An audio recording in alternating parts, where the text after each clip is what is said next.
assalamu alaikum wa rahmatullahi ta'ala wa barakatuhu mbadinu kal jayi kal tentu kal numbara bace fa alla la moy nyaani maka nyin tembola kay dan dalla ko hibar di wato sita la radio de télévision praya sansan kol mo kono o kamala mbadinu kal be jayi kal be tentu kal numbara bace fa alla jiben nyaani maka nyin tembola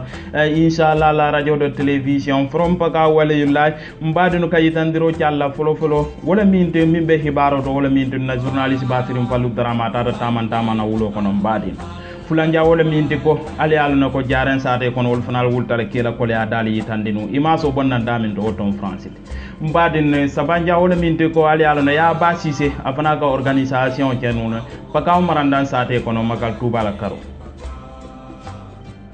mbadinu kal jayi kal tentu kal numbara baje fa alla la moy nyaani maka mimbina hibaro dilale wala mal badi matal kanunte matuman kamara nyin tembola kay dandiro jalla folo mimbe hibaro to wala minde ko min ketan na journaliste bati sirim fallu drame a wultale de kam mankata wulo kono kay dande ko kutan tol bondi no la namanke do ko to wodo kudular ke yitande pour nyin kamala ka hamo yitande mbadina inshallah wo kamala inada commentaire do mon dinki gen mbadino aningi malbe o silo ka wala mo Ahmad Bamba Dramete inshallah al sisirim palla drame jibe van komi yafo nyami pele jambe tamana hanti komi yatodo pakaw banko kan ali yalla nyami modbe dundi nyolo fo seno si pakaw samba nyaato le walla ata samba no la nyaato o kamala bin nata tamana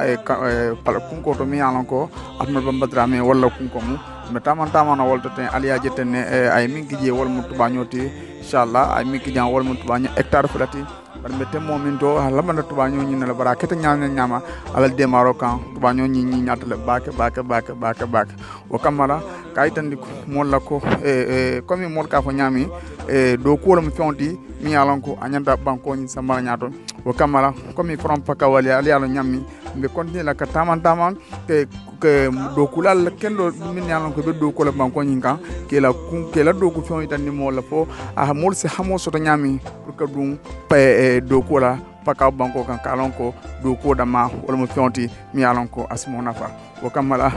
nara tamana Ahmad Bamba Drame mi yalon ko alkama kam mo from paka walillahi wala tamu ñin tubaño feti alal de marokan ay tubaño ay min kijang atata kanya hectare fula be temberi wol toten nata kana tamana kana wol jibe afa mon son ko funti écran to ba inshallah tumando bato dundo sotla e sama fana be surprise o sambara na mi yalon ko wol mala do ko fendo to mi yalon ko abaki kan paka banko kanja o kamala ngal tento ngal numbara baka tumani ala baraka fu ñaato inshallah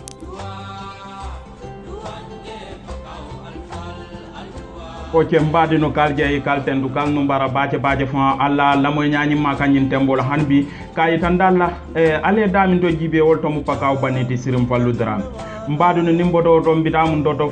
fulanja wala minte ko min keta pakaw jarende ale alo e tol fanal wadi tambide tol fanal funti tanu yela ko le adali tande parce que sama ko ne jetamo ko ko le bace fa kanyi sila bamu takata fo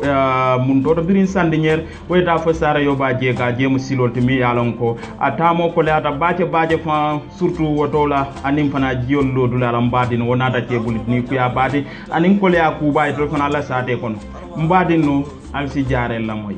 Diarel, 6000 habitants, est situé dans la commune de Karantaba. Ce village manque de tout. La route est dans un état de dégradation très avancé. Partout où tu passes, c'est des nids de poules, c'est des étendues d'eau sur la route.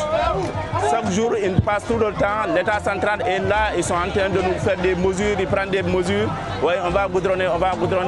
10 ans, pendant 10 ans, on ne fait que des mesures. Nous, on a besoin de routes. Il y a le barrage qui est là, qui a été financé au début par un habitant de la zone. Mais le barrage aujourd'hui est dans des conditions déplorables. Quand je parle à l'État central, je parle au gouvernement du président Macky Sall. Il doit penser à ces populations. Ils ont des cadres à tous les niveaux de responsabilité, mais ces cadres-là sont ignorés. Dans cette zone du Pakao, les jeunes sont souvent candidats à l'immigration clandestine. Ils ne bénéficient d'aucun accompagnement de l'État. Aujourd'hui, on parle de ANIDA, on parle du PRODAC, mais personne ne peut me montrer dans la commune de Karantaba une ferme financée par ANIDA ou par le PRODAC. C'est déplorable, c'est un manque de considération à l'égard de la population de Karantaba. Mais quelque part, ça se comprend. quand on prend le risque de nommer ou bien de choisir des individus qui pensent plus à leur tête qu'aux besoins des populations, les conséquences sont là. Le poste de santé est construit par la population. Cette poste de santé-là, c'est cette ASC qui gère le poste. Même le personnel qui est là-bas, l'ICP, les matrones, l'ensemble du personnel est payé par l'ASC Barrière de Diaré. Tous ces deux bâtiments-là, c'est la population. Le premier bâtiment qui est là, ce sont les femmes qui se sont levées, cotisées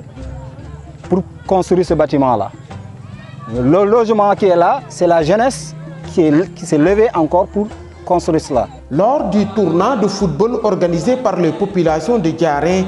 les jeunes ont réclamé la mise en place des infrastructures sportives dans tout le département de Goudomp.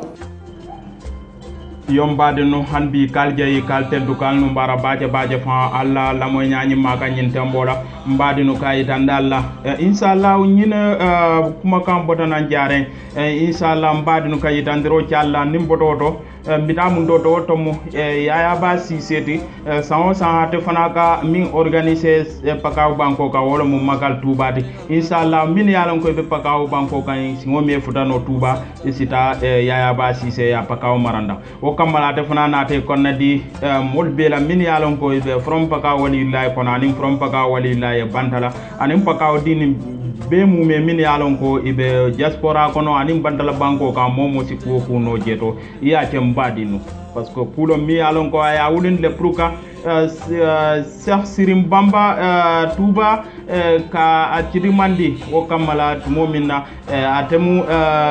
molet mi yalon ko ay cila cirimandi baje fam fo altala ya sikandi katambi ala jamano molte o kamala mbade no bi mobe nyaabe tilindin Touba la o kamala momo be dula ya organiser je o mu kulete mi yalon ka ko mata baje fam wala kamala ya ba ci anara kumandiro je pakaw dim bela ning molbe fembe yalon ko isi aussi futano marandan sate kono makallum isita jeto mbade no inshallah min keta le 17 arami salum wolune kasayro be karana somanda min keta wularoti avec conférence o cela mbade no kacabi je mi yalon ka importance soto sabanjam